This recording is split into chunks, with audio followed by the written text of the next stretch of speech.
Guterres says not a drop of aid has entered Gaza for more than a month as the floodgates of horror have reopened. Describing Gaza as a killing field, with civilians in an endless death loop. In times like these, we must be crystal clear about the situation. With crossing points into Gaza shut and aid blockaded, security is in shambles and our capacity to deliver has been strangled. And as the heads of UN humanitarian organizations declared in a joint statement yesterday, and I quote, assertions that there is now enough food to feed all Palestinians in Gaza are far from the reality on the ground, and commodities are running extremely low. End of quote.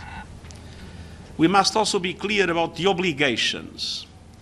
As the occupying power, Israel has unequivocal obligations under international law, including international humanitarian law and international human rights law. Article 55 of the Fourth Geneva Convention that the occupying power had the duty of ensuring the food and medical supplies of the population if the resources of the occupied territory were inadequate. 6.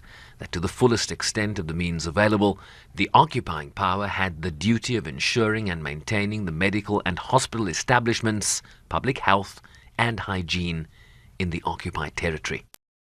States that medical personnel of all categories shall be allowed to carry out their duties. And Article 59, paragraph 1st of the Fourth Geneva Convention provides that, and I quote, if the whole or part of the population of an occupied territory is inadequately supplied, the occupying power shall agree to relief schemes on behalf of the said population that shall facilitate them by all means at its disposal. End of quote. None of that is happening today. No humanitarian supplies can enter Gaza. Meanwhile, at the crossing points, food, medicine, and shelter supplies are piling up, and vital equipment is stuck.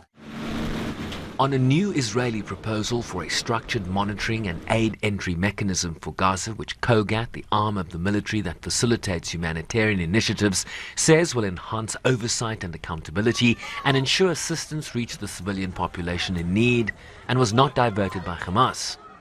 This was the UN chief's response. UN agencies and our partners are ready and determined to deliver. But Israeli authorities' newly proposed authorization mechanisms for aid delivery risk further controlling and callously limiting aid down to the last calorie and grain of flour. Let me be clear, we will not participate in any arrangement that does not fully respect the humanitarian principles, humanity, impartiality, independence, and neutrality.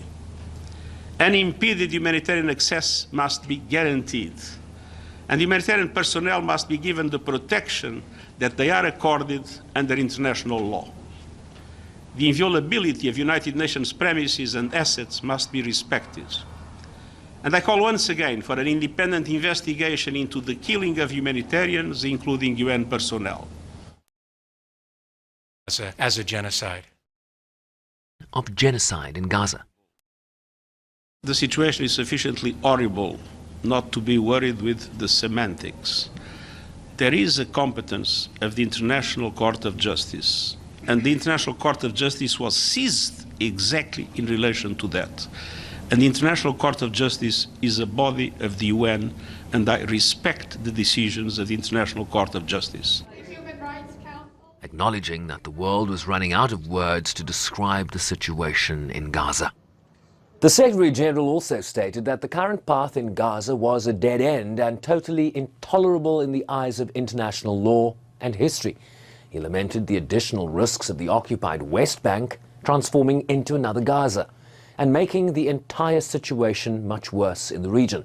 Guterres called for an end to the ongoing dehumanization, for the protection of civilians, the release of all remaining hostages, and a renewal of a ceasefire that for 2 months brought a reprieve to the acute suffering earlier this year. Sherwin Riceby's SABC News, New York.